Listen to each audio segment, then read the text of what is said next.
Eu sou Larissa Coradini, membro do Grupo de Eletrofisiologia da Audição e Avaliação Comportamental, o GIAC, e membro da Liga de Audiologia da UFSM. Nesse vídeo, trouxemos a aula que a professora Michele Vargas Garcia ministrou no Congresso da Fundação Otorrino para pensarmos além dos limiares auditivos, na gama de exames auditivos que está ao nosso alcance para fazermos um diagnóstico diferencial e sensível para orientar o paciente e fazer os manejos da reabilitação do zumbido. E esse vídeo tem o patrocínio da Escute Bem Aparelhos Auditivos.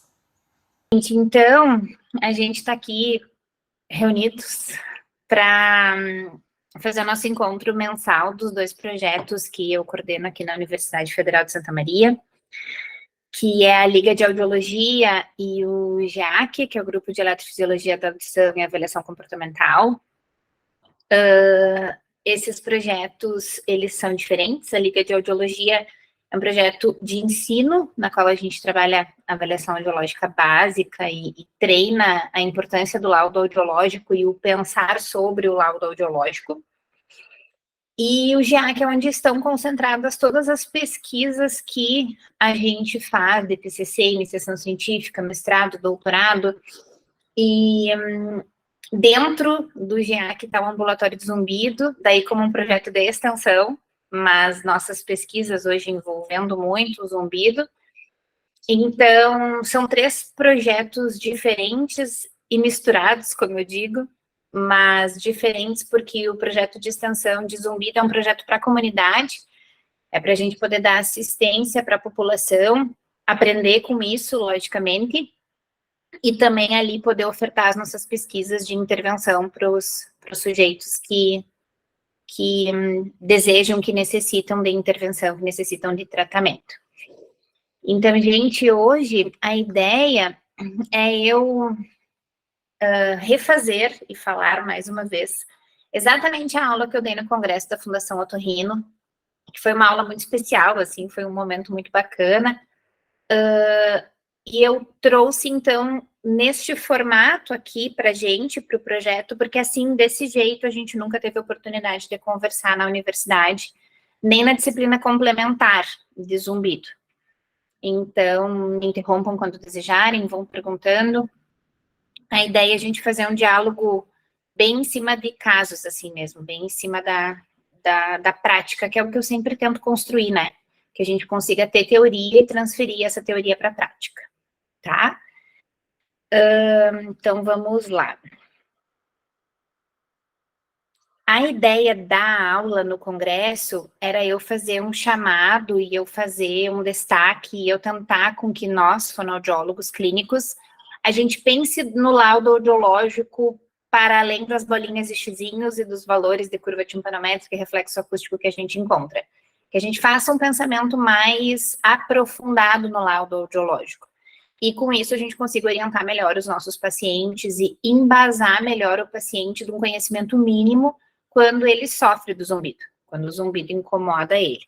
Então esse foi o problema que me lançaram para que eu pudesse trabalhar e falar lá no congresso.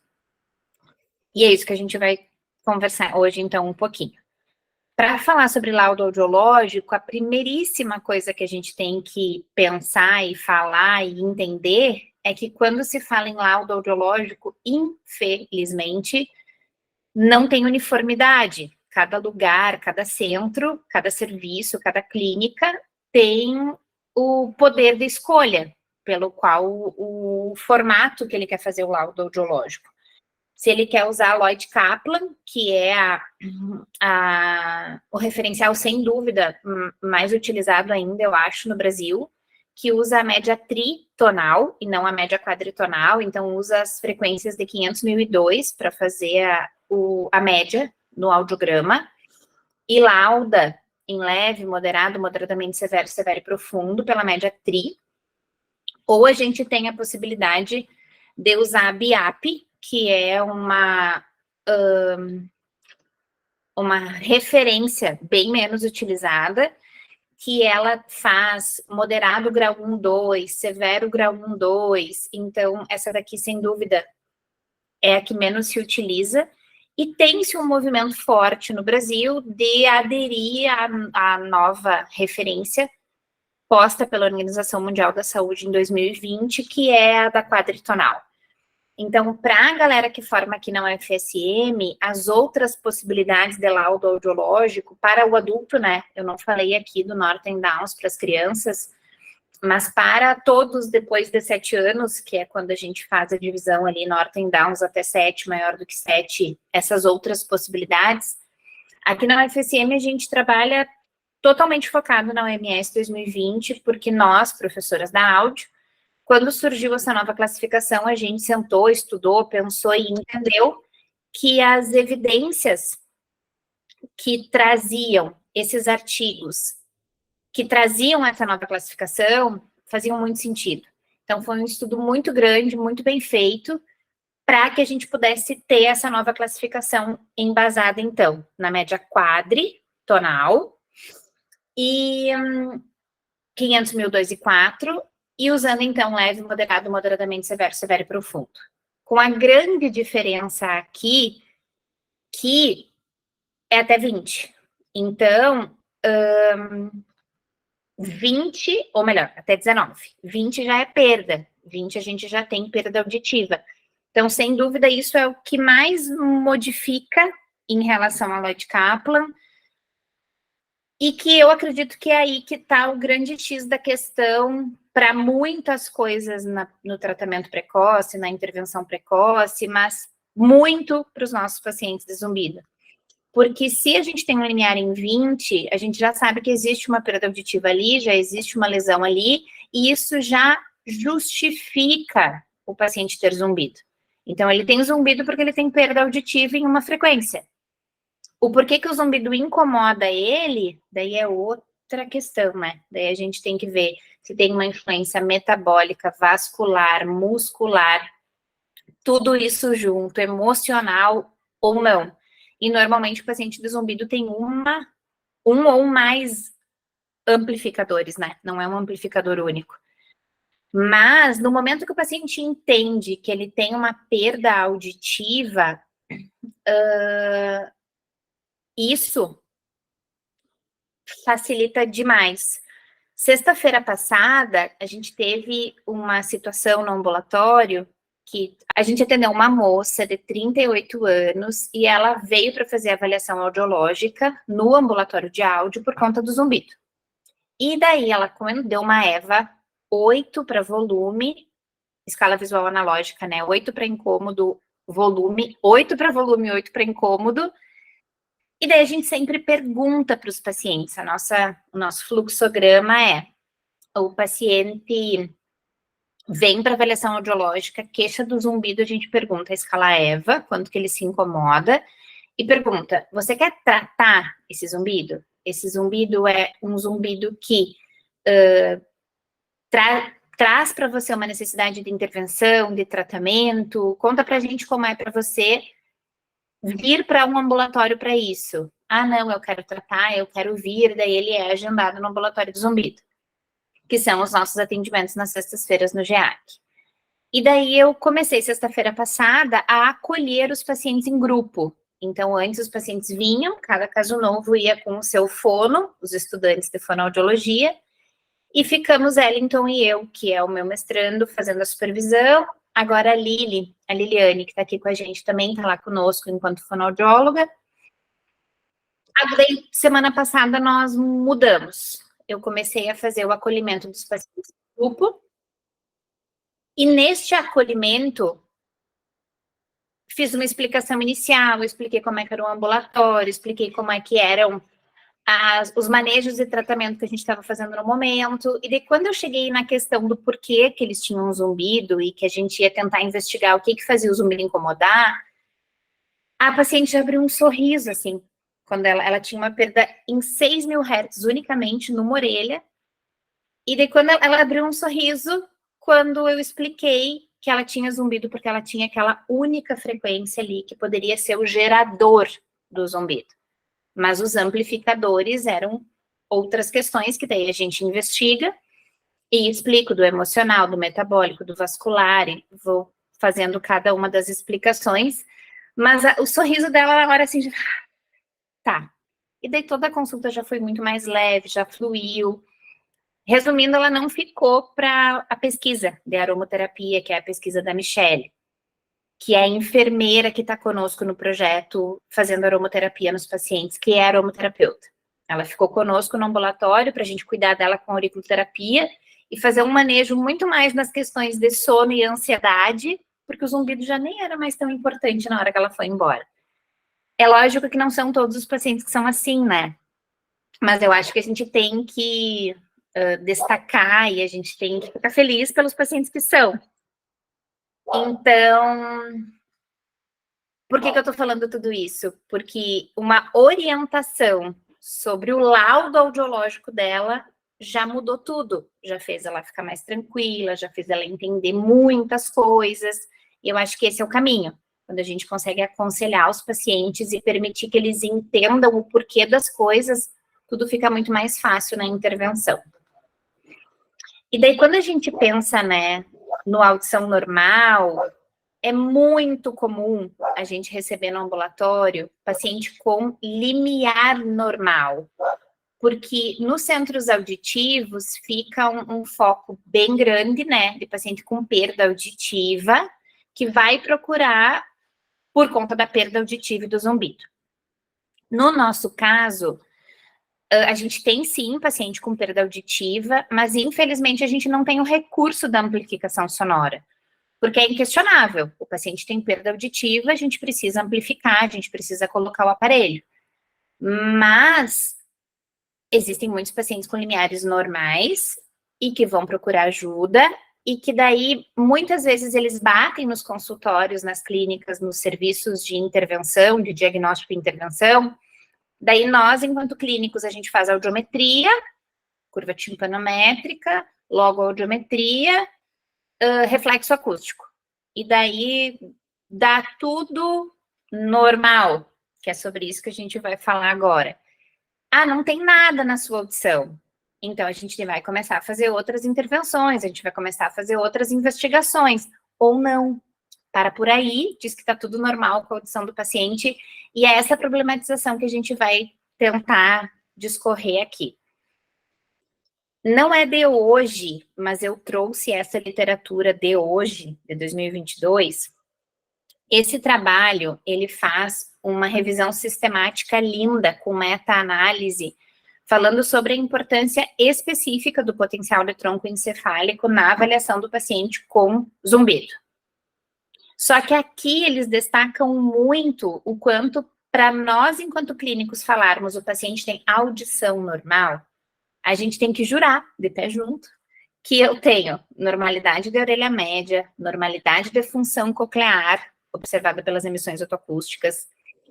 Se a gente for muito adiante, que não é a nossa realidade aqui, a gente não faz aqui na universidade, no momento, pesquisa de supressão das emissões, mas a supressão das emissões otoacústicas, que vê sistema eferente, que vê o sistema olivo-coclear medial, ela tá também nessa bateria de investigação do paciente com zumbido, porque eu posso ter zumbido na eferência também, ou só na eferência, que é uma via que a gente acaba não estudando muito, porque a grande maioria dos pacientes, mais ou menos 90% deles, a gente encontra algum desvio, algum dano na aferência.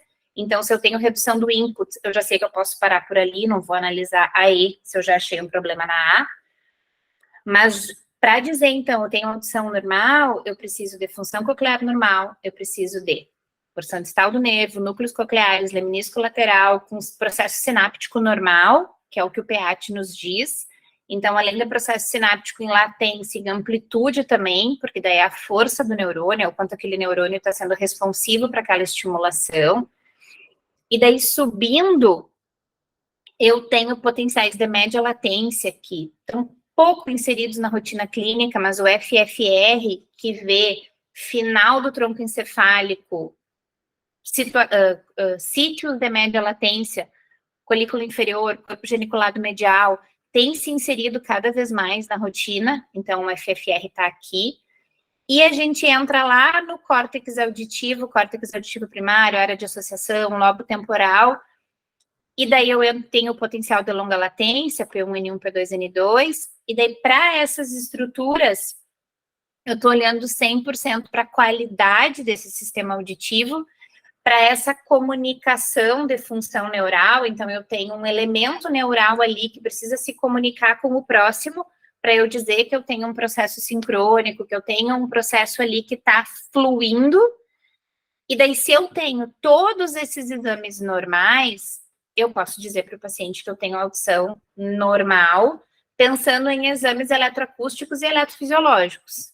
Ainda entraria aí uma avaliação comportamental, que é a avaliação do processamento auditivo.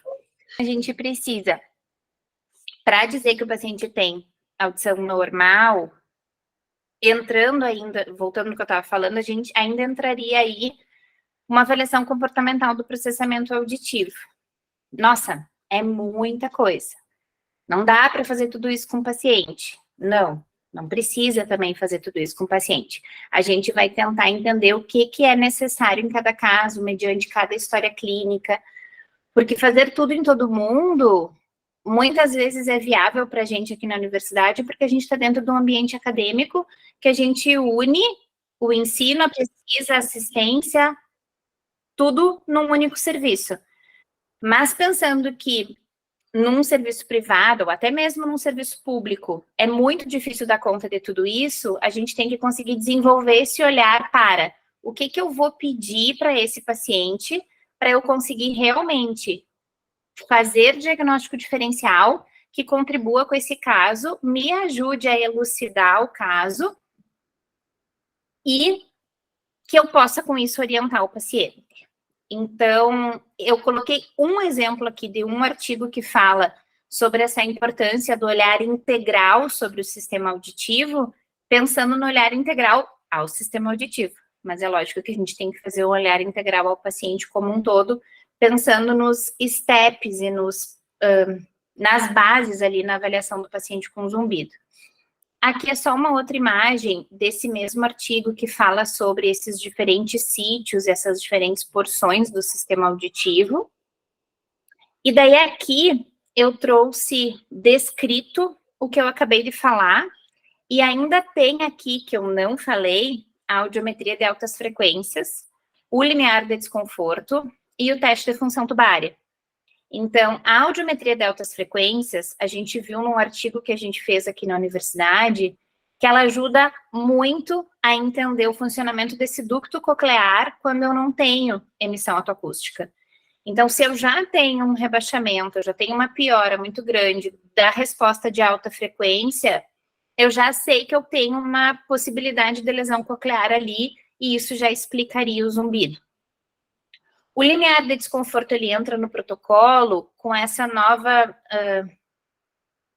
possibilidade que a gente tem da misofonia. Então, os pacientes misofônicos não têm chegado para a gente não tem uma experiência no ambulatório com o paciente com misofonia, que é aquele paciente que sofre, que sente desconforto para sons muito específicos. Então, para os sons da fala, para mastigação, são questões muito pontuais que o paciente queixa o desconforto. É diferente do paciente recrutante, que diz, nossa, qualquer acréscimo de intensidade me incomoda muito.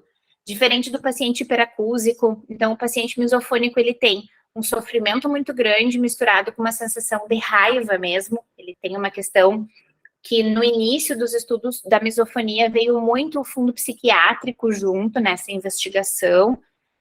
Então, quando o paciente vem, além do zumbido queixando do desconforto, para sons, a gente entra com a pesquisa do limiar de desconforto para conseguir entender. Eu tenho um limiar de desconforto normal, ou eu tenho um limiar de desconforto muito antecipado. Não é a nossa rotina. A gente não tem feito muita pesquisa de limiar de desconforto porque não temos essa queixa. O teste de função tubária, hoje, ele está 200% na nossa rotina, porque a gente está tentando fazer uma pesquisa, a gente está fazendo uma pesquisa para conseguir dizer, clínica e cientificamente, quantos DAPA a gente precisa de variação para dizer que realmente eu tenho uma tuba permeável. Porque nos equipamentos, tem o teste de função tubária lá, tem equipamentos que a ordem é pressão da referência, tomo um gole d'água, tem que negativar, faço valsalva, tem que positivar. E tem equipamentos que é o contrário. Independente da ordem, engoli, tomei água, eu preciso que negative em relação à pressão da referência, fiz valsalva, eu preciso que positive.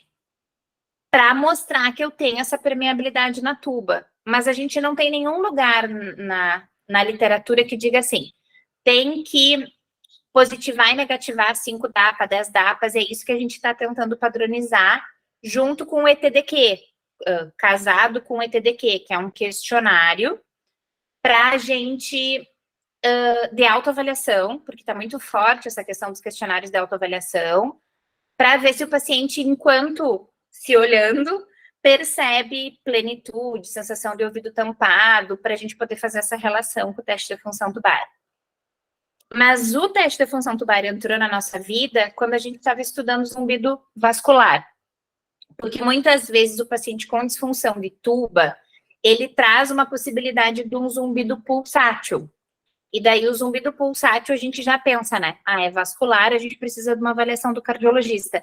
Mas muitas vezes o paciente com uma alteração de orelha média, ou não, só uma disfunção de tuba, ele pode trazer essa possibilidade. O meu zumbido pulsa igual ao meu coração. Então, abra um leque. O zumbido pulsa igual ao meu coração, ou bate parecido com o meu coração, pode ser uma questão de tuba auditiva. E daí a gente começou a estudar para ver se realmente a gente estava com um número muito alto de zumbido vascular ou se era tuba. E daí a gente viu que realmente era tuba, que foi o mestrado do Vitor Malavolta. E daqui a pouco eu mostro para vocês um dos desfechos, né, do mestrado do Vitor, que foi essa intervenção na tuba auditiva, mas a gente ainda ficou com esse ponto de interrogação. Tá, a gente viu que pode ser tuba e não ser vascular. Tá, mas quanto de variação de DAPA? Porque no mestrado do Vitor a gente só considerou positivar e negativar. Isso acontece porque eu já recebi contatos de colegas com essa preocupação. Nossa, mas eu tô com muito zumbido que pode ser questão vascular. E pode ser que sim, que seja, e já aconteceu conosco vários casos de ir para o cardio encontrar alteração e entrar com medicação para normalizar. Mas não, muitos outros que a gente entendeu que era tuba e conseguiu manejar a gente enquanto fonoaudiólogo. Então, já vou mostrar para vocês alguns resultados que foram o desfecho, né, do mestrado do Vitor, para vocês verem os antes e depois dessa relação do tratamento da tuba e da percepção do zumbido. Achei, pronto. Daí aqui, antes da gente entrar nos casos propriamente ditos, é impossível a gente não falar sobre isso, né? Porque esse estudo de 2021, ele foi um marco, assim, um divisor de águas para gente que estuda zumbido, porque agora, quando o paciente vem e diz, eu sinto zumbido e ele não me incomoda, ele tem zumbido. Mas se o paciente vem e diz, eu tenho zumbido e traz muitas queixas funcionais, cognitivas e de sofrimento, ele tem transtorno do zumbido. Então, esses casos que eu vou mostrar para vocês aqui, eles são todos casos de sofrimento, de transtorno do zumbido. Eu não entrei no mérito de EVA, de THI, não falei das medidas psicoacústicas que a gente faz, de nível mínimo de resposta, inibição residual, acufenometria. Não entrei nesse mérito, eu vou falar mesmo das questões audiológicas ali, tá? Então, a gente está falando aqui do transtorno do zumbido. Escute bem aparelhos auditivos. Uma das maiores redes de lojas dedicadas à reabilitação auditiva no Rio Grande do Sul. Há mais de 14 anos, atuamos com excelência, proporcionando as melhores soluções auditivas na região. Agende já sua avaliação auditiva. Nossos aparelhos auditivos Unitron possuem gerador de som. Ele fornece uma fonte de enriquecimento sonoro que estimula o sistema auditivo, ajudando a desviar a atenção do zumbido. Ele pode ser utilizado como parte de um programa personalizado do tratamento do zumbido, a fim de proporcionar alívio ao paciente. E daí eu vou começar falando para vocês do G, que é um rapaz jovem. Esse TZ aqui é transtorno do zumbido, de 32 anos, e ele vem pra gente pelo zumbido, mas junto com o zumbido, ele traz uma queixa de dificuldade de compreensão de fala. Então, meu primeiro pedido, assim, para sensibilizar vocês, a todos nós, na verdade, é para a gente conseguir fazer esse olhar integral e não cegar, ficar cego no zumbido, quando o paciente chega zumbido, zumbido, zumbido, para conseguir abrir o leque e entender qual que é a avaliação complementar que eu realmente preciso, já que é muito difícil ou impossível fazer tudo em todo mundo, tanto no serviço público quanto no serviço privado. Então, aqui a gente marcou a queixa de dificuldade de compreensão de fala junto com a queixa de zumbido. Quando a gente olha para um audiograma assim, é um limiares completamente normais, LRF ok, mas a gente já vê um IPRF ali que traz um valor menor do que o que a gente esperaria, e daí brilha nosso primeiro alerta, né? Opa, eu tenho um IPRF rebaixado com um limiar super normal. E daí a gente segue. Aqui a gente tem uma imagem de emissão autoacústica. Essa é a emissão autoacústica transiente. Então, o que a gente observa aqui? Eu não tenho respostas na orelha direita e eu não tenho respostas na orelha esquerda. Mas, Michele, por que você foi fazer emissão autoacústica neste paciente? Porque ele tinha um histórico de ruído, que ele tinha trabalhado no ruído no passado, e porque as emissões autoacústicas têm um monte de evidência na literatura que fala o quanto ela é importante para a percepção auditiva. E quando eu falo percepção auditiva, ela é a responsável, a cóclea no caso, né? A responsável por esse primeiro impulso que vai para o nervo auditivo para a gente conseguir ter toda a tonotopia coclear acontecendo em todo o sistema auditivo central. Então, a gente vai lá na história clínica do paciente, vê um indício que eu possa ter uma cocleopatia subclínica e vai lá investigar essa cocleopatia subclínica.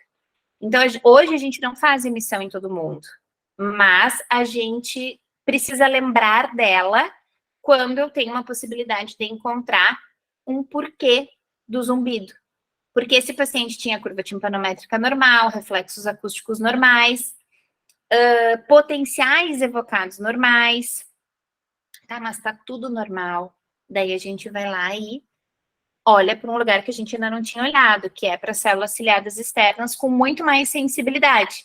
E daí a gente encontra um porquê para o paciente, para dizer para ele um porquê. Olha, a gente realmente encontrou nesse exame uma alteração, a gente precisaria aqui de uma resposta das células ciliadas lá do ouvido. Você tem limiares auditivos normais, mas quando a gente vai lá e olha diretamente para as células do ouvido, a gente percebe que elas não são tão responsivas. Elas não respondem tão bem quanto elas deveriam. Isso não significa que você vai ter uma perda auditiva no futuro, isso não significa nenhum problema para mais. Neste momento, isso só significa que a gente encontrou o porquê do teu zumbido. Porque você tem uma alteração na cóclea, que não aparece nos teus limiares auditivos, e que também nos ajuda a explicar o porquê que você tem dificuldade de entender o que as pessoas falam. O nome disso é cocleopatia subclínica.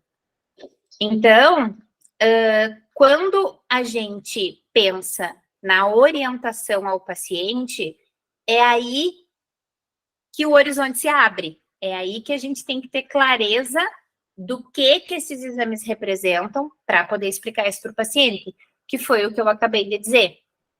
E daí fica claro o porquê do zumbido e o que isso muda na intervenção, o que isso muda no manejo. Pode ser que em algumas situações mude, pode ser que em outras situações não mude nada. Não tem nenhum manejo que eu faça clinicamente que eu devolva as emissões autoacústicas, ou seja, que eu devolva a função coclear normal. Mas o paciente saber o porquê do zumbido muda o funcionamento do paciente. Então, é nessa perspectiva que eu queria construir o raciocínio com vocês. Porque a literatura traz fortíssimas recomendações do uso das emissões otoacústicas na bateria do paciente com zumbido. Esse aqui é só um exemplo, então eu sempre trouxe um artigo, ou 2 ou 3 de exemplo, mas esse artigo fala da importância da cóclea no processo tonotópico da percepção auditiva central e do quanto a energia periférica vinda da cóclea é completamente responsável por todos os processos sinápticos e todos os elementos neurais que vão ser ativados para eu dar conta de entender o que as pessoas falam, tanto no silêncio quanto no ruído. Então, aqui também traz uma reflexão importante sobre a supressão das emissões. A supressão das emissões nada mais é do que captar a emissão desse lado e colocar um ruído contralateral. Então, se aqui eu tinha uma amplitude de emissão de 20 dB na resposta geral das emissões, coloquei um ruído contralateral e esse 20 virou 18, eu tive uma supressão. As emissões otoacústicas reduziram. E essa supressão das emissões é uma resposta, é um resultado do funcionamento do sistema eferente olivo-coclear medial, que é modulado pela emissão. Rapidamente, né, tentei falar um pouquinho sobre o que é a supressão. Não está na nossa rotina clínica a supressão, é uma coisa que eu tenho vontade de estudar, mas que a gente nunca se debruçou sobre isso, mas que é bem forte na literatura a recomendação de que se eu tenho uma história clínica que fala sobre uma possibilidade de dano coclear e que junto com isso vem uma queixa de percepção de fala, eu posso utilizar. 50 a 60 dB é a maioria do que está descrito na literatura. Mas se a gente pegar 10 artigos para ler de supressão das emissões, tem 50, tem 60, tem 70, tem 80. Eu, Michele, quando eu tive a vivência de supressão lá na Unifesp com a professora Marisa ainda, ela usava 60 como ruído fixo, não variava, o paciente sentia um pouco de desconforto. Ela deixava os 60 dB, salvo que fosse uma questão muito assim, meu Deus, está incomodando muito o paciente. Mas entre 50 e 60, eu acredito que é o que mais diz a literatura pra gente. Tá? Voltando na função que eu vinha falando antes eu penso na orientação do paciente, né, do porquê do zumbido, ele entendeu o porquê, e eu penso no manejo, penso na intervenção. Nesse caso, das possibilidades de manejo e intervenção que hoje estão na nossa vida, que é a auriculoterapia, treinamento auditivo, cognitivo, que foi o TCC da Cris Schumacher, e que está à nossa disposição, a gente só não tem ninguém fazendo hoje, mas está à nossa disposição. Treinamento musical, que é o mestrado da Cris. O aconselhamento fonoaudiológico, que é o nosso carro-chefe. Aromoterapia, que é o mestrado da Michele. O extrato de açaí, que foi o doutorado da Sheila e é consolidado como uma rotina nossa. E o enriquecimento sonoro com a app, que a gente está fazendo, não está fazendo pesquisa, mas indica sempre que necessário. Pensando nesse nosso paciente, todas as possibilidades são válidas, porém, se eu tenho uma queixa de percepção de fala, eu já direciono a minha intervenção pro zumbido conectada com essa queixa de percepção de fala. Então, ele vai receber o aconselhamento fonoaudiológico, mas ele tem muito mais indicação para fazer um treinamento auditivo, seja auditivo cognitivo, seja musical, mas o que a gente percebe muito, assim, pensando neste paciente em especial, o fato dele ter a queixa de percepção de fala e do zumbido, e eu tratar as duas coisas ao mesmo tempo, motiva muito mais o paciente ao tratamento, e a gente sabe de inúmeras evidências do quanto a neuroplasticidade e a gente trabalhar com essa dinâmica cerebral diminui a percepção do zumbido. E isso é uma coisa que a Cris Schumacher já viu no TCC dela e continua vendo no mestrado agora, com a prof. Daiane, dessa questão do estudo da neuroplasticidade mesmo. Então, gente, visto este caso, o nosso próximo paciente é o L. Ele tem 29 anos e ele é estudante. Então, o que a gente traz aí de costurado na história clínica dele, junto com o zumbido que incomoda. Ele disse assim, eu só tenho zumbido, mas às vezes eu tenho uma sensação de ouvido tampado. Daí a gente já viu, se o paciente não queixa de compreensão de fala, vamos lá investigar. Se o paciente não queixa de ouvido tampado, vamos lá investigar. Então, o que aconteceu aqui? A gente olha para o audiograma, normalíssimo, começando uma quedinha na orelha direita ali, daí a importância da gente ficar conectado nas configurações. Então, ele não tem nada da história que fale sobre uma possibilidade de perda, nenhuma história que fale sobre uma possibilidade de dano, de lesão coclear, mas está começando uma quedinha ali na orelha direita. Um IPRF super bom. Quando a gente olha para as curvas timpanométricas, do tipo super A, tipo A, só que daí entra na nossa vida o teste de função tubária. Então, pensando no protocolo que a gente usa, a primeira pressão é a pressão de referência. Então, lá no equipamento, eu vou olhar o primeiro pico que deu, menos 35 DAPA. Eu vou pedir para o paciente tomar um gole d'água. Ele toma um gole d'água e ficou menos 35 DAPA. E daí eu vou lá e peço para o paciente fazer valsalva, menos 36. Então, o 35 ficou 35, e quando tinha que positivar, deu mais uma negativadinha. Então, a gente tem uma tuba auditiva com funcionamento alterado, eu não tenho permeabilidade da tuba. O que foi o mestrado do Vitor?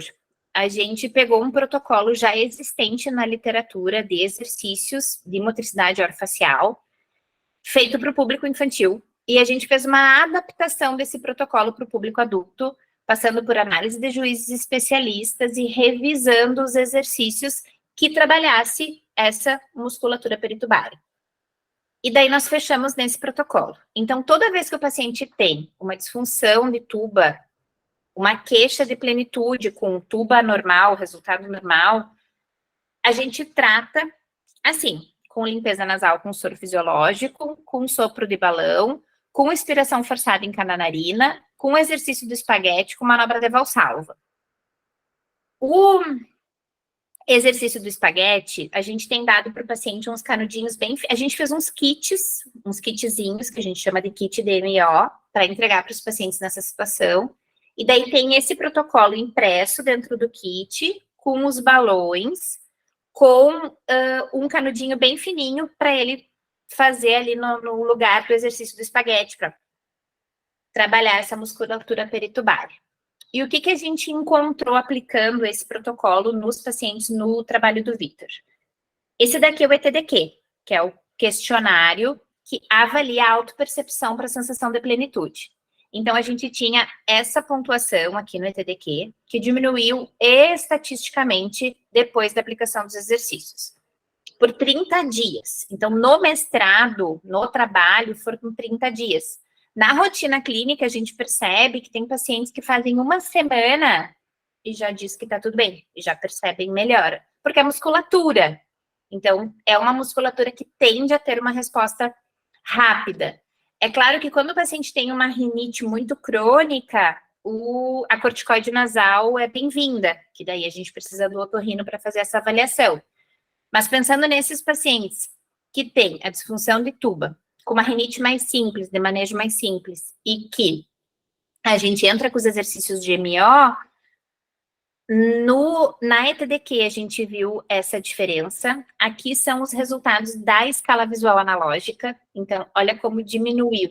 Aqui são os valores da escala EVA para intensidade, diminuiu estatisticamente, e aqui para incômodo, diminuiu estatisticamente. Então, os pacientes conseguiram se sentir melhor em relação ao zumbido mensurado pela escala EVA. E aqui o THI. Então, a gente tinha uma mínima, uma média e um desvio padrão muito maior do que depois da intervenção. Então, os pacientes reduziram bastante a percepção do sintoma, analisados pela EVA e pelo THI. Daí aquela pergunta que eu escuto muito, né? Mas, Michele, funciona em todo mundo? Não. No zumbido nada funciona em todo mundo, né? Mas não funciona em todo mundo, mas eu acho que a gente, enquanto clínico, precisa ser sensível para tentar tudo que está ao nosso alcance. Então, todas as ferramentas que a gente puder. E aqui estão 2 exemplos de literatura que falam sobre isso. Então, essa aqui foi uma publicação que a gente fez de uma experiência incrível que a gente teve no zumbido pediátrico, que não é uma área de atuação minha hoje, o zumbido pediátrico. No caso desse artigo que a gente publicou, a gente conseguiu uma remissão total com essa abordagem, com esses exercícios, só que ainda com protocolo infantil, não com esse protocolo adaptado para adulto que o Victor fez, mas funcionou.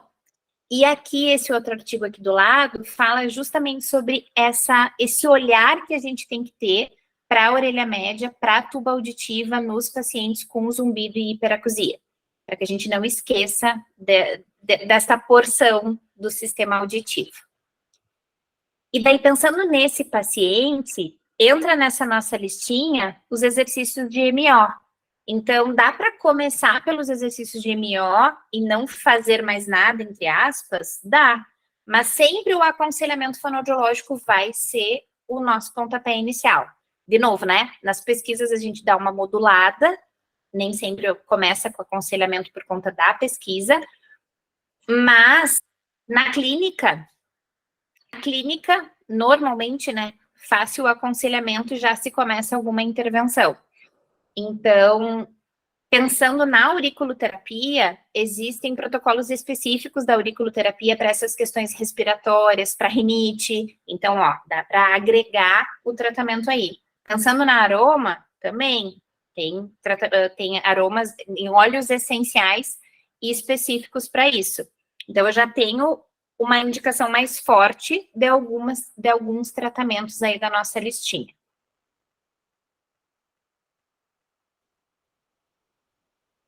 A nossa terceira paciente é uma comerciária.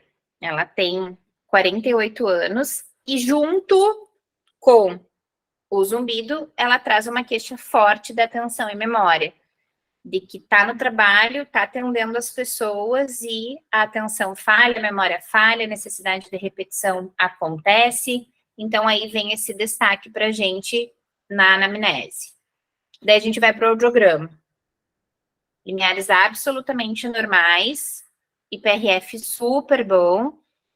E quando nós olhamos para curva e reflexo acústico, vem aqui o meu amor pelo reflexo acústico. Gente, o reflexo acústico é uma avaliação super simples, que demora segundos, minutos, quando a gente tem dificuldade de vedar, porque o reflexo também depende dessa vedação, mas é muito rápido. E eu estou falando sobre estruturas do sistema nervoso auditivo central. Então, é uma avaliação do sistema central inserida num procedimento de avaliação audiológica básica, que aos meus olhos vale ouro. Porque quando a gente olha para essa paciente e a gente olha aqui o reflexo contralateral da orelha direita e olha os diferenciais, a gente já tem um decrutamento aqui na orelha direita. E na orelha esquerda, eu não tenho nenhum reflexo. E daí a primeira coisa que a gente pensa é, 5% da população não tem reflexo, isso está posto na literatura. Beleza. Mas os outros 95%, eu preciso entender que eu tenho limiar para desencadear reflexo, que eu tenho eferência para receber esse reflexo. Então, se aqui no contra da esquerda, fone, sonda, tá subindo, tem limiar para desencadear, tem uma curva A para receber, e esse sistema central que está envolvido aqui, porção distal do nervo auditivo, núcleos cocleares lá no complexo olivar e sétimo par craniano, não estão respondendo, daqui a pouco eu vou mostrar para vocês um artigo bárbaro que eu li outro dia, que fala sobre o reflexo ausente ser o primeiro sinal de dano no sistema nervoso central. Então, quando eu não tenho um reflexo, eu não posso simplesmente, não tenho reflexo. No caso dessa paciente, a gente pode já dizer para ela que o fato dela não ter reflexo acústico mostra uma desorganização nesse caminho do sistema nervoso central, mensurado por uma avaliação simples, que a gente pode fazer uma avaliação complementar para ver isso com mais sensibilidade, que é o potencial de tronco, mas que aqui na avaliação audiológica básica dela, a gente já encontra uma alteração que pode justificar esse zumbido, Porque o reflexo acústico é processo sináptico. No momento que vem o som de forte intensidade, essa conexão neural que acontece aqui no arco, e é um arco, né? Por isso que chama arco reflexo, sobe no 8º par, cruza no complexo olivar superior e desce no 7º. Esses elementos neurais que se conectam aqui precisam trabalhar. Se eles não estão trabalhando a 120 dBs, opa, tem dano. Então, quando a gente, enquanto clínico, pega um exame assim e diz para a paciente, olha, tá tudo normal com a sua audição. O seu zumbido não é da audição. Como não? A gente já tem uma ausência de reflexo que pode sim ser disso. Ah, Michele, mas a ausência de reflexo pode ser tanta coisa. Pode, 5% da população não tem reflexo. Ela tem uma queixa de atenção e memória e o reflexo acústico é uma avaliação do sistema central. Nesse caso, para mim, o que pode ser é uma demonstração de um sistema falho. Porque no lado que eu tenho decrutamento, numa orelha que escuta em 0, eu precisei de 110 dBs para desencadear o reflexo. Então, olhar para o reflexo acústico como ele merece ser olhado, muda muita coisa na conduta que a gente pode ter com o nosso paciente, na orientação que a gente pode dar para o nosso paciente. Que é o que eu acabei de falar agora. E daí aqui eu trago para vocês os exemplos de artigos que falam sobre isso. Então, esse aqui é o artigo que fala sobre essa possibilidade de dano, essa evidência que eu preciso entender melhor. Quando eu estou olhando para o reflexo acústico e não encontro ele, o que ele quer me mostrar? Que evidência eu tenho aqui? Ele fala que é uma possibilidade de dano. Esse estudo aqui que foi feito aqui na nossa universidade traz a relação fortíssima do reflexo acústico com as questões de processamento auditivo, e nesse caso aqui com as questões fonológicas. O recado desses 3 artigos que eles têm em comum é: olhem para o reflexo acústico como uma avaliação do sistema central, e se eu não tenho ele, eu tenho sim uma possibilidade de sinaptopatia, de uma falha sináptica ali, que precisa acontecer rápida, mediante um som de forte intensidade. O reflexo, o nome já diz, né? É um som reflexo. Eu não tenho que ficar lá estimulando, tentando de novo. Apareceu, ok. Se não apareceu, falhou. E se falhou, eu posso sim conectar isso com o zumbido e com as queixas da atenção e memória que a paciente traz. E daí, quando a gente pensa que orientou e tem que casar com a intervenção, aconselhamento fonoaudiológico, a gente já bateu nessa tecla. Se eu tenho queixa de atenção e memória, de novo, né, sobe no ranking o treinamento auditivo, mas isso não descarta a possibilidade da auriculoterapia, porque a gente tem estratégias de pontos, de acupontos na aurícula que estimulam a atenção, que estimulam memória, da mesma forma que os óleos essenciais. O extrato de açaí, os primeiros estudos feitos com o extrato de açaí foram para melhorar a atenção e memória. E o enriquecimento sonoro com app, que foi o que a gente menos falou até agora, ele não tem nenhuma contraindicação. A gente pode usar enriquecimento sonoro com app com todo mundo. O que a gente precisa? Que o paciente consiga mexer no celular, que ele tenha um celular, que a gente consiga baixar o aplicativo para ensinar ele a mexer no aplicativo e fazer o enriquecimento pelo celular, vindo por campo, com fone de ouvido. A gente queria fazer uma pesquisa, né, com o app. A gente chegou a fazer todo, tem até uma aula da Larissa no canal do YouTube, e a gente usar o Tinnitus Calmer, o aplicativo da Beltone, porque a gente não tem nenhum conflito de interesse, que é muito parecido com o da ReSound, se não é o mesmo, mas porque a gente acha ele muito fácil de manusear. Michele, mas quando que tu indica o uso do aplicativo, assim, do enriquecimento sonoro? Qual que é a situação, assim, que o paciente já sai do atendimento com o enriquecimento sonoro? Não tem um perfil, assim, sabe? Totalmente traçado de, tem tal situação, precisa do enriquecimento. Mas ele ajuda sempre, porque não tem O que a gente mais tem na literatura é a evidência de que o enriquecimento sonoro funciona, né? Porque ele desvia o foco, ele coloca o foco de atenção no paciente naquele som que ele está escutando e tira o foco do zumbido dele. Escute bem aparelhos auditivos. Uma das maiores redes de lojas dedicadas à reabilitação auditiva no Rio Grande do Sul. Há mais de 14 anos, atuamos com excelência, proporcionando as melhores soluções auditivas na região. Agende já sua avaliação auditiva. Nossos aparelhos auditivos Unitronco possuem gerador de som.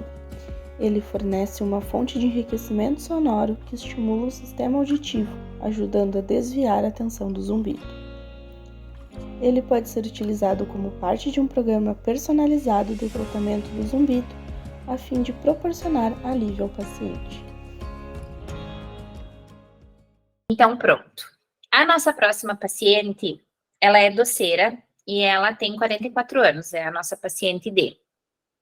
Então, o que acontece? Quando a gente olha para o audiograma dela, limiares lindamente normais, com LRF normalíssimo e PRF perfeito. Tá, Michele, mas ela não falou mais nada. Você disse só que ela é doceira e acabou. Tá, então se ela não tem uma queixa específica, se ela não traz nada de diferente, a gente precisa ir investigando, a gente precisa ir olhando. Eu costumo dizer sempre que a gente faz um manejo, lógico, né, na clínica. É sempre assim, um olhar clínico, um olhar da pesquisa. Na clínica, a cada nova sessão de acompanhamento, a gente soma, a gente agrega uma nova investigação. Então, teve um paciente que eu atendi sexta-feira, não essa que passou, a anterior, um senhor que até então a gente já tinha feito algumas investigações e alguns manejos, mas até aquele dia a gente não tinha aplicado nenhum protocolo de avaliação cognitiva nele. E a gente estava tentando sensibilizá-lo de que algumas coisas, algumas condutas que ele vinha tomando para cuidar dele, para cuidar da saúde dele, talvez pudessem prejudicar os aspectos cognitivos. Aqueles pacientes que não são tão fáceis de receber o que a gente fala, que questionam muita coisa. E daí, nesse dia, eu atendendo ele, eu chamei a Larissa, eu falei, Lari, vamos aplicar só a parte da atenção e memória do Neopsilin nele, para a gente conseguir sensibilizá-lo, vamos ver como é que ele tá. E daí nós aplicamos, ele teve muita dificuldade, e daí a gente já vê o paciente se ajeitando na cadeira assim, prof, que muitos pacientes me chamam de prof. Prof, talvez a senhora tenha razão, que a minha atenção e a minha memória não tá tão boa assim.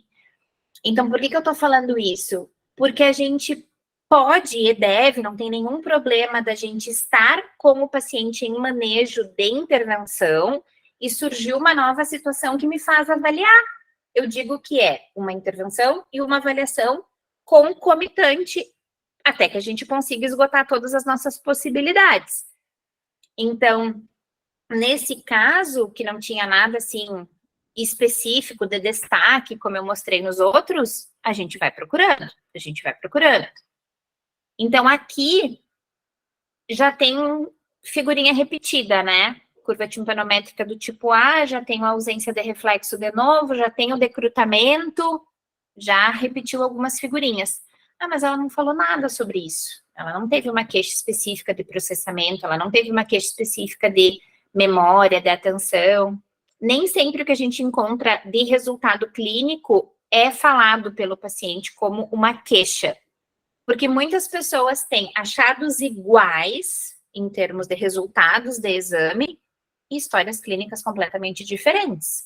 Aqui a gente já tem um exemplo dessa paciente em relação ao outro. E daí a gente vai para o potencial de tronco. Mas, Michele, por que tu foi fazer potencial de tronco? Ela não tinha queixa de nada, porque eu não encontrei reflexo acústico em uma frequência e encontrei decrutamento em outra. Ela não tem queixa, mas ela tem zumbido, eu tenho que continuar investigando.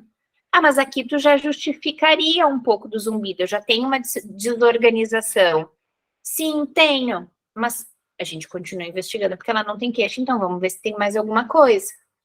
A gente vai lá e faz um potencial de tronco E aqui, com muita amizade, né, a gente marcou algumas ondas, porque é um PEAT que não tá nada bonito, que não tem repetibilidade, que mostra pra gente que essa circuitaria neural tá desorganizada. Então, quando a gente olha para o potencial de tronco, a gente pensa em circuito neural, em fibra neural, em elemento neural, em condição neurobiológica. Tudo isso é o mesmo nome para dizer a mesma coisa. Eu preciso que um neurônio se conecte no outro e faça fluir, e faça ir, e faça andar, que não é o caso. Então, aqui a gente tem dois elementos que mostram para a gente que a gente tem uma desorganização desta via auditiva. Quando a gente vê um exame feio assim, a primeiríssima coisa que tem que ir os nossos olhos é para cá, que é para a relação sinal-ruído e para o ruído residual. São todos os nossos exames que são assim, capa de revista, com esse SNR e esse ruído residual? Não são todos os exames que têm este SNR e esse ruído residual. O SNR tem que ser maior do que 1, que é o sinal elétrico ali dentro do traçado, mostrando esse elemento neural que eu quero olhar. E o ruído residual tem que ser menor do que 0,11.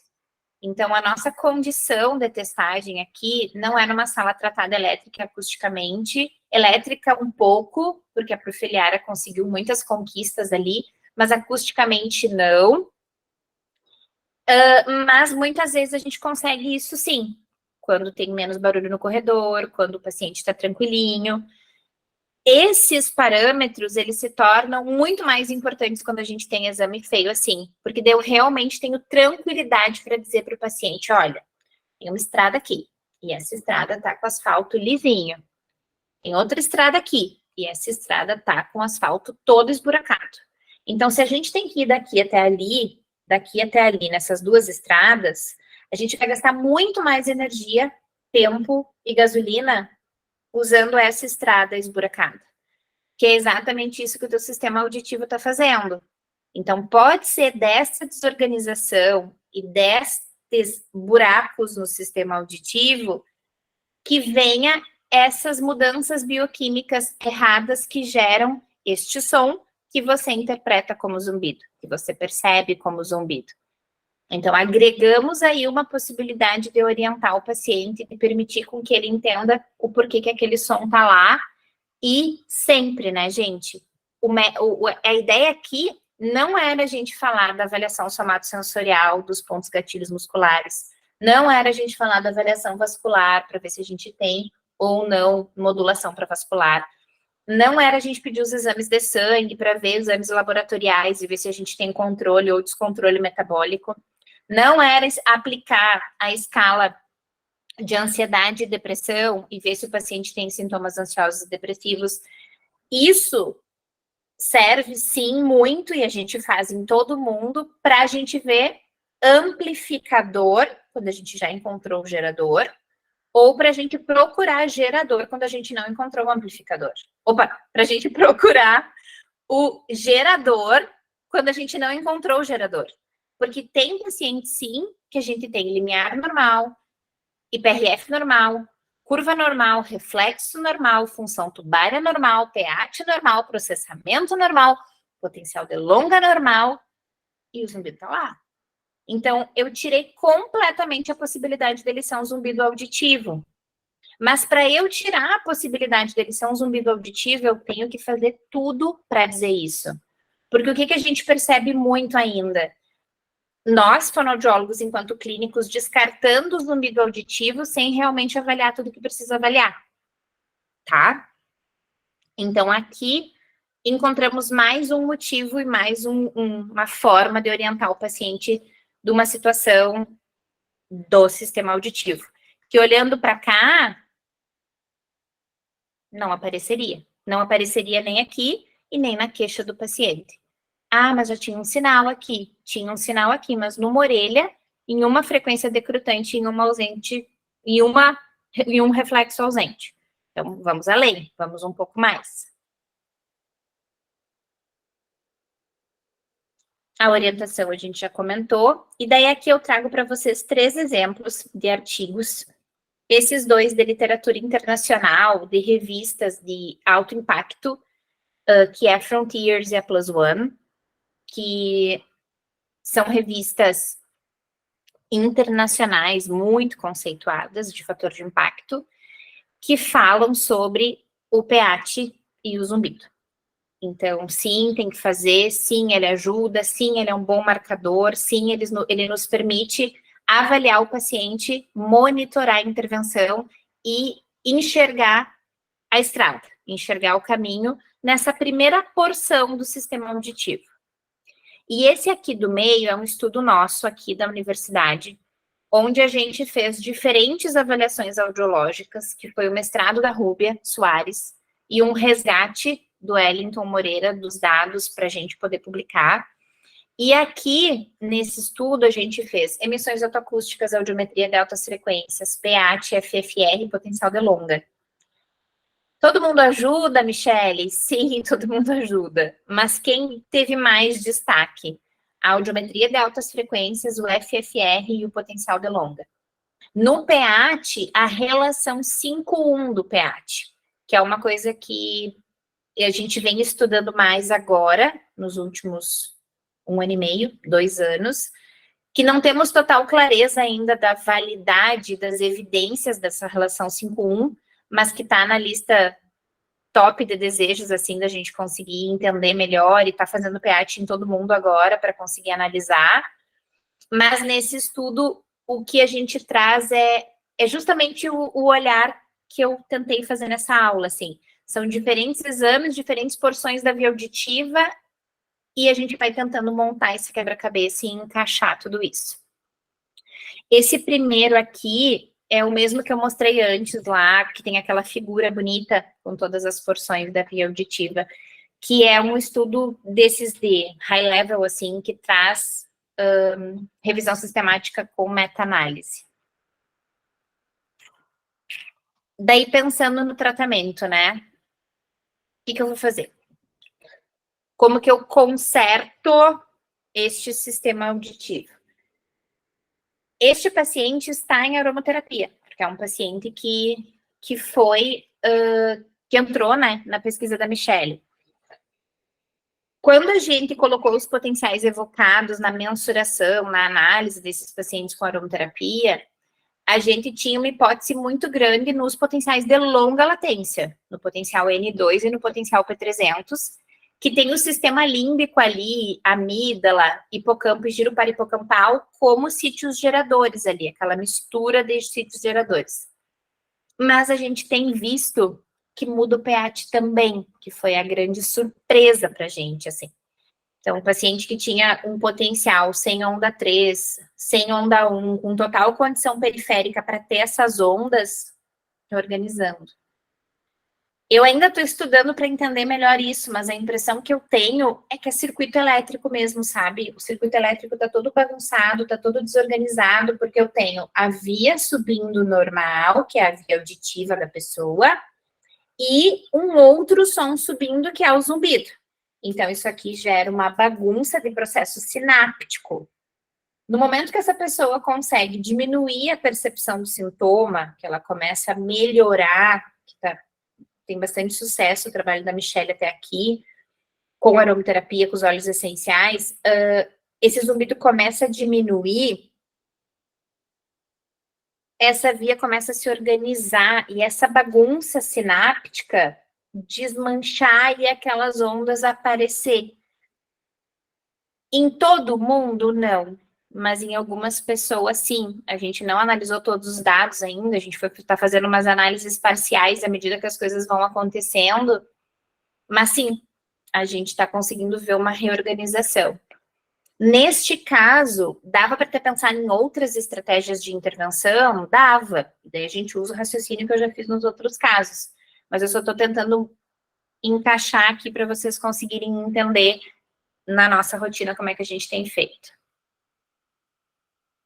E daí, a nossa última paciente é a dona N. A dona N, ela é dona de casa e ela tem 53 anos. E daí, a frase marcante, assim, foi: o zumbido desorganizou a minha vida. Zumbido desorganizou a minha vida. Tá, vamos procurar o que desorganizou. Daí tem aqui na Dona N, a gente já tem de cara uma situação muito diferente, né? Eu não preciso ficar procurando muita coisa, porque eu já encontrei uma perda auditiva na orelha esquerda. Então, aqui fica muito mais fácil. Dona N, a senhora tem zumbido? Porque tá vendo aqui, a gente mostra no audiograma, né? Os limiares normais são até aqui, a senhora já tem essa resposta fora do normal. Isso não significa que a senhora não ouve bem, porque a senhora ouve, ó, tá aqui, 100% do que foi dito a senhora entendeu, lá dentro da cabina, no silêncio, num volume confortável. Mas já existe um pouco de lesão na sua orelha esquerda, e mostra ali, que tá aqui. Fica muito mais fácil. Então, aqui a senhora tem zumbido porque a senhora já tem uma perda auditiva. Facilitou 300 vezes a vida da gente enquanto clínico. Mas nem sempre é assim. Mas a maioria das vezes é assim. E daí a gente tem curva timpanométrica do tipo A, e isso aqui, ó, que eu acho que é a coisa mais difícil, assim, que eu tenho visto nos últimos tempos. Outro dia eu fui carimbar o exame de algum aluno e falei, nossa, reflexos todos presentes e normais, assim, super feliz, porque não é uma coisa comum, a gente vê muita alteração de reflexo acústico. Então, reflexos todos normais, só que como ela falou que desorganizou a vida dela, a gente está fazendo potencial de longa latência em todo mundo pelo protocolo da pesquisa, mas desorganizou a minha vida, eu acho que cabe muito bem um potencial de longa latência. Porque P1N1, P2N2 tem o poder de mostrar para a gente a percepção do som, a discriminação, o processo atencional desse paciente, e o P300 fecha tudo isso, né? Atenção, memória, decodificação, tomada de decisão. E daí casa, né? Desorganizou a minha vida. O que tem aqui? Uma ausência de P300. Então, a gente tem P1N1, P2N2 do lado esquerdo, P1N1, P2N2 do lado direito. Aqui eu deveria ter um super pico positivo e aqui eu deveria ter um super pico positivo, que não temos. Então, não temos P300. Então, aqui a gente tem um dado, né? Tem um elemento para dizer, olha, realmente, a senhora falou que desorganizou a sua vida. Esse exame, que a gente vai lá e faz uma fotografia do sistema auditivo e vê como que os neurônios estão trabalhando, a gente percebe que uma resposta de alguns elementos neurais lá, de alguns neurônios que tinham que estar trabalhando, não estão trabalhando. Isso não é uma doença grave, isso não é nenhum problema, isso aqui a gente organiza com estimulação. Então, dá para tratar? Dá para tratar. A estimulação auditiva ajuda muito nesses casos. Aqui seria um caso que se o paciente não fica para treinamento auditivo, não pode vir, porque isso é muito comum, né? Os pacientes têm o desejo de tratar, mas nem sempre eles conseguem vir. Então, se há um paciente que não pode vir para treinamento, aqui o enriquecimento sonoro pode nos ajudar a colocar as coisas nos seus lugares, assim. Então, vamos lá, zumbido, sai daqui, atenção, entra ali, memória, entra ali, vai para o teu lugar, toma conta do teu espaço. Porque o enriquecimento sonoro desconecta do zumbido. Se o paciente pode, treinamento, eu sou apaixonada por treinamento, né? Por mais que não seja a minha área direta de atuação, que tenha ficado com a professora Daiane, quando a gente fez o protocolo de treinamento auditivo e cognitivo, foi embasado nessa minha paixão. Eu acredito muito no treinamento auditivo e cognitivo. Não que eu não acredite no auditivo isolado, eu acredito. Mas eu acho que o cognitivo muda muito. E quem já ouviu alguma aula do Dr. Ítalo, e para nós em especial aqui, quem foi naquele evento que o Dr. Ítalo veio no Recanto Maestro, que a Ampliquini trouxe, deve ter percebido, né? Uma fala muito marcada do Dr. Ítalo. Cognição e zumbido, cognição e zumbido, cognição. Ele falou muitas vezes. Se você quer cuidar do zumbido, cuide da cognição do seu paciente. Se você quer cuidar do zumbido, cuide da cognição. Olhe para a cognição do seu paciente. Quem não tem potencial de longa latência, tem inúmeros protocolos de rastreio cognitivo que são rápidos e fáceis de aplicar.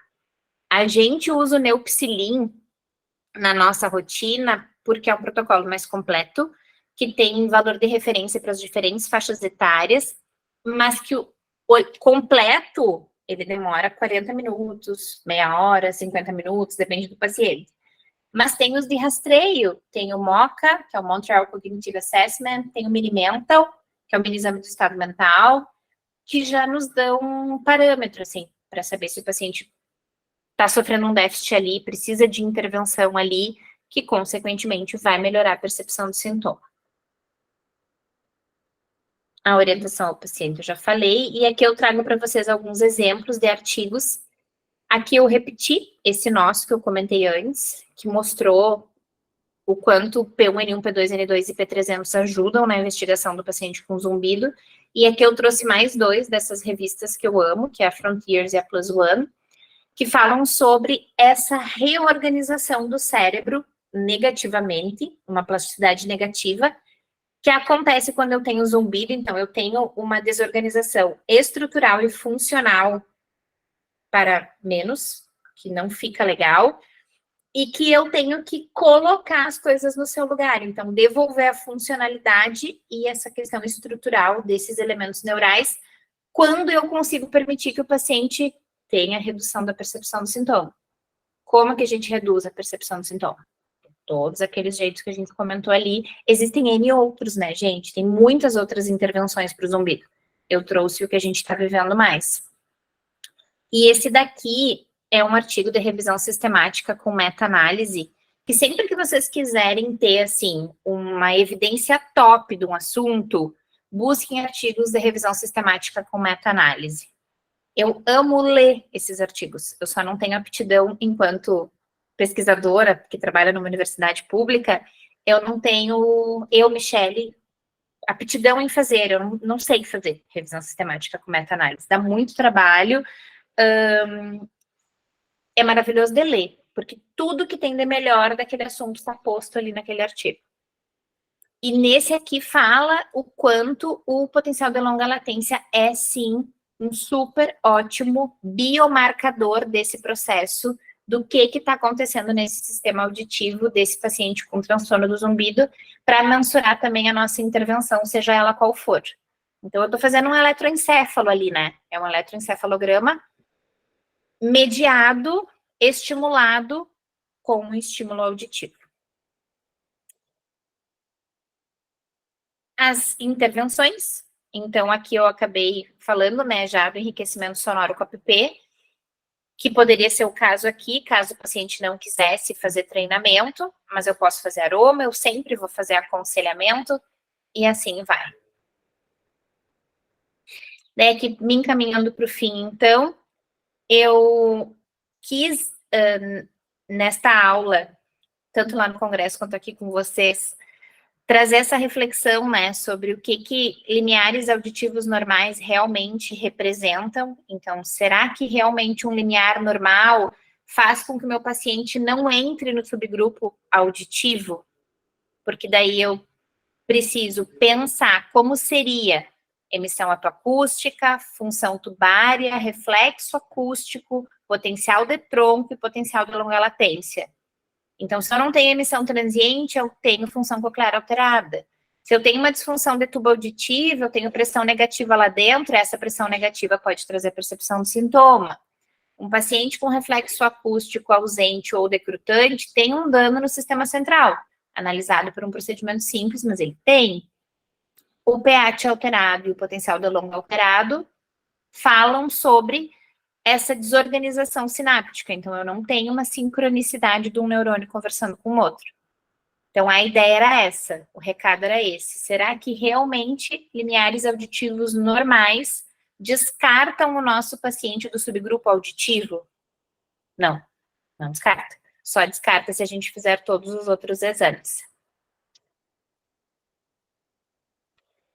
De novo, né? Esse aqui é o mundo ideal e perfeito, mas a gente conseguiu, espero, né, que a gente tenha conseguido, com esse nosso rápido diálogo, entender melhor quando que eu preciso mais de um ou de outro procedimento. Eu acabei não falando muito da parte comportamental do processamento auditivo, mas quando a gente fala em potencial de longa latência, o processamento auditivo está casadinho ali, está junto. Amo o processamento auditivo. E daí, gente, assim, para finalizar, eu acho que quando a gente se aventura a trabalhar com zumbido, e cada vez mais a gente tem informações para isso, a gente tem conteúdo para aprender a fazer isso, a gente precisa estabelecer com o paciente uma relação de confiança. E toda relação de confiança, ela envolve riscos, porque a gente, especialmente no zumbido, a gente nunca sabe se o paciente vai melhorar, quando vai melhorar. E o melhorar é o paciente dizer assim, ó, meu zumbido tá aqui, não tô nem aí pra ele. Meu zumbido tá aqui, mas ele não me incomoda mais. Meu zumbido tá aqui, mas tá tudo bem. Então, o paciente melhorar não significa que o zumbido vai sair de lá, mas ele pode melhorar a reação a esse zumbido. E daí a gente já ganhou na Mega Sena com isso. E esse envolvimento de riscos é nesse sentido, porque a gente não sabe quanto tempo vai levar, a gente não sabe se vai ser mês que vem, daqui a um ano, mas a gente está ali para isso. E daí eu tenho certeza que, enquanto clínico, a gente pode e deve buscar todas as ferramentas para conduzir esse paciente da melhor forma e com qualidade. E é a nossa obrigação gigante tentar separar, assim, o paciente confiar na gente sem depositar uma expectativa absurda naquilo. Porque quando o paciente tem muita expectativa, a expectativa pode gerar uma frustração, e a frustração pode ser um gatilho maior para o zumbido. Então, a gente sempre divide com o paciente a responsabilidade, permitindo que ele confie na gente, sem expectativa. Nossa, Michele, que difícil isso. É dividindo a responsabilidade. Então, 50% meu, 50% seu. Foi uma das frases que eu mais consegui colocar na galera, eu acho. Tem que dividir 50% de cada um. Daí eles vão confiar sem gerar expectativa, porque eles sabem que eles têm a parte deles para fazer. E, enquanto ser humano, eu acho que esse olhar e essa diferenciação, assim, da confiança e da expectativa é uma obrigação da gente. Porque se o paciente fica cheio de expectativa e nada der certo, vai ser muito pior. E sempre lembrar que o manejo é muito individualizado. Muito, muito, muito individualizado. O que dá certo para um, talvez não dê certo para outro. E aqui o meu muito obrigada para vocês pela atenção, pela companhia. Muito, muito obrigada. Escute bem aparelhos auditivos. Uma das maiores redes de lojas dedicadas à reabilitação auditiva no Rio Grande do Sul. Há mais de 14 anos, atuamos com excelência, proporcionando as melhores soluções auditivas na região. Agende já sua avaliação auditiva. Nossos aparelhos auditivos Unitron possuem gerador de som. Ele fornece uma fonte de enriquecimento sonoro que estimula o sistema auditivo, ajudando a desviar a atenção do zumbido. Ele pode ser utilizado como parte de um programa personalizado do tratamento do zumbido, a fim de proporcionar alívio ao paciente.